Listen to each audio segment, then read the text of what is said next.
Without wasting much time, let me introduce you to the team. So to start with, Vipin's gonna present you with the introduction and is going to continue with the task one as well. Hello everyone, we are Group 35 and here is our presentation for Assignment 3, Cybersecurity Management.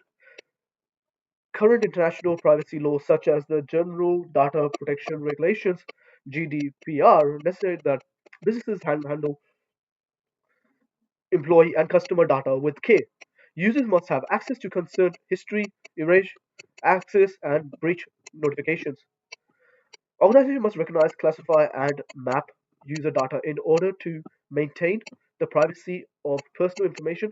GDPR outlines the rights such data removal and access, highlighting the significance of data awareness for security. Increasing data awareness and intelligence is a requirement for compliance. The Australian government also has policies for gathering and handling personal data. Through gaining knowledge from sources cited by Manish Sharma, Pranav Sharma, Payas, Paul, and Vipin Yadav, we were able to gain an understanding of this topic. Our group's well prepared presentation and contribution were explained in detail, demonstrating our team's skills in cybersecurity management and our ability to follow privacy standards. We highlighted in our presentation the path of Australian privacy legislations that allow companies to get essential personal information without obtaining express consent, that is, unless the information is deemed sensitive, information confidentially is maintained while operational information is guaranteed by this legal framework. Considering possible gains in productivity, the collection of personal information by businesses without express consent causes privacy issues and compromises people's rights. According to legal frameworks and ethical standards, is necessary for establishing a balance between gathering and privacy. The supporters stress operationally benefits while oppositions place importance on responsibility. Privacy is protected in the healthcare industry. When health information is gathered for patient treatment by regulations like the Health Insurance Portability and Accountability Act HIPAA, respecting legal framework are essential for safeguarding privacy rights in all areas. Even when collecting personal data without express agreements, businesses nevertheless must operate in compliance by the law and ethical standards in order to reduce risk and protect privacy. In order to improve student services, our university implements a new student information system SIS, gathering personal information such as names, addresses, and academic results during online courses. Student behavior and involvement are monitored by learning management systems, which is a short form LMS. An educational application, however, there are cybersecurity concerns associated with this, such as phishing attempts and data leaks. There are hazards also associated with third-party app vulnerability and insiders attacks. Unauthorized access to student information is potentially accessible via vulnerability in cloud services, endpoint devices, networks architecture, and human error. In order to properly reduce risk, the institute gathers a lot of sensitive data such as names, addresses, and academic results. This data must be held carefully. Hackers frequently target financial data, including credit card information, such as the company's 2024 data breach investigation report makes clear for the purpose of the academic evaluation learning management system LMS, and educational apps collect insightful data about the behavior and performance of students. Incorrect management of this data can have serious consequences for students, as the University of Wollongong 2019 data breach showed. Ensuring the protection of sensitive data is a greatest importance, highlighting the essential importance of strong security protocols throughout the data lifestyle. Cool. Stakeholders are more likely to understand the need of data security with the use of visual representation like graphs that show data flow and risk. Hi everyone, my name is Pius and today I'll be presenting task 2 of our presentation. This task focuses on the specific needs for user data collection across various domains, the frameworks for data collection and protection, and the role of social engineering in data theft nowadays. Understanding these aspects is crucial in today's data driven world where protecting user privacy and ensuring data security are paramount. So let's dive into the specifics. First, let's discuss the specific needs for user data collection across the three key domains: the health, gaming sector, and the social networking. Talking about the health sector first. The health sector relies heavily on collecting detailed personal information to provide high quality care. Genetic information and medical history are particularly valuable. For instance, genetic information can help in creating personalized treatment plans, predicting health risks, and implementing preventive measures. By analyzing medical histories, healthcare providers can make informed decisions about patient care and ensuring better health outcomes. In the gaming industry, data collection is essential for enhancing user experience and ensuring fair play.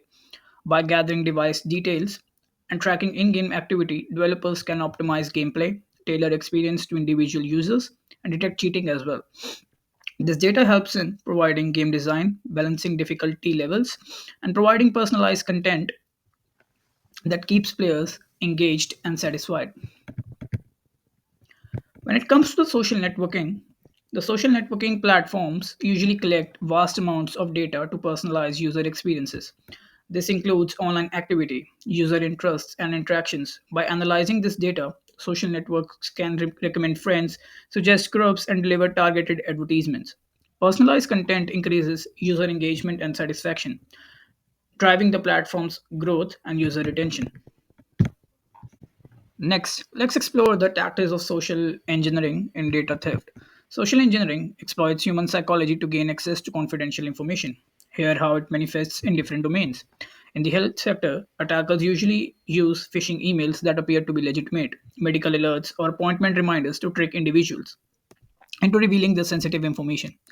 Pretexting, where attackers impersonate healthcare officials, and is one of the another common tactic.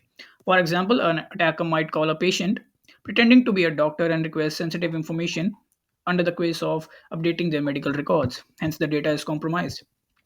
In the gaming sector, social media scams and phishing emails promising in-game awards are prevalent.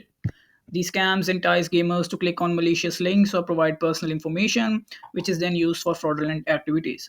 Additionally, the attackers might create fake gaming websites that mimic legitimate ones to steal their login credentials. When it comes to the networking, on social networking platforms, attackers may create or do create fake profiles to gather information or to send phishing messages. Romance scams are a significant threat where attackers build trust over time and then exploit that trust to steal money or sensitive information. These tactics highlight the importance of being vigilant and skeptical of unsolicited communications. Finally, let's look at the frameworks and the measures in place to protect user data in these domains. Ensuring robust data protection is critical for maintaining user trust and complying with legal requirements. In healthcare, frameworks such as HIPAA, GDPR, and Australian privacy principles mandate stringent access controls, encryption, and accessed only by the authorized individuals and is protected from breaches. In the gaming industry, regulations like GDPR, COPPA, COPPA, which is Children's Online Privacy Protection Act, and apps play a crucial role. These frameworks ensure transparency in data collection, especially for minors, and mandate robust security measures like encryption and fraud detection systems to protect users from malicious attacks. Social networking platforms are governed by regulations such as GDPR, CCPA, which is the California Consumer Privacy Act, and APPs. These frameworks require platforms to provide clear privacy settings, granular control over data sharing, and implement strong security measures like multi factor authentication and intrusion detection systems. These measures help safeguard user data from unauthorized access and breaches. Thank you, Pius. Now here I am Monish and Pranav that will be explaining about task 3 to you guys. In task 3, we cover the following topics related to CMR landscape, ISO 27K standards, and a Zeta program. What is a CMR landscape? A CMR landscape is a big playground filled with cool gadgets and games. It includes things like special goggles and applications that let you see, play in a mix of real and virtual world. People use it for all sorts of fun stuff like playing games together, hanging out in virtual spaces, designing cool stuff, and even practicing surgery.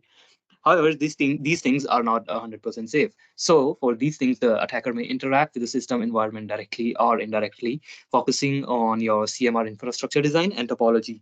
They can attack the virtual environment, which contains the images and interactive components that consumer depends on. If they manage to breach this environment, it's gonna be really harmful for the user experience as well. And if they do this, they can be exposed to various potential threats like hardware and real-time monitoring, securing network infrastructure, and they have to be remaining updated with the ongoing threat intelligence and upgrades. And here is the description of the possible threat environment for the attackers to operate in because of the links between the models, which is frequently easier to accessible in the CMR applications. An attacker might potentially breach the unified CMR even though they are limited to the core models. This method is similar to publish and subscribe concept, whereby only devices that have the appropriate sensors and are subscribed to that portion of the circle can access the predicted portions of the circle. And it should also be noted that this does not prevent an attacker from targeting other models, because the assault can still target the core model even if the sensors that comprise other models are not accessible to the device. And from here on, I would like Pranav to explain the ISO 27K standards that we both worked on. Thank you, Manish. I'll take over now. So, ISO 27K standard to reduce cyber risk to collaborative mixed reality applications in line with the ISO 27000 series standards. Organizations should focus on implementing robust information security management systems, comprehensive risk assessments for finding vulnerabilities, strict access restrictions to guarantee that only authorized users can interact with the system, and the implementation of robust encryption to safeguard data integrity and confidentiality are some examples of high-level mitigation techniques. Regular security audits and ongoing monitoring can also aid in the early detection and response to attacks, and user awareness and training programs can improve the overall security posture by teaching users about best practices and potential hazards. When implementing in accordance with ISO 27K standards, these actions can greatly improve the security of CMR settings. This is the graph for common threats mentioned in AR and VR.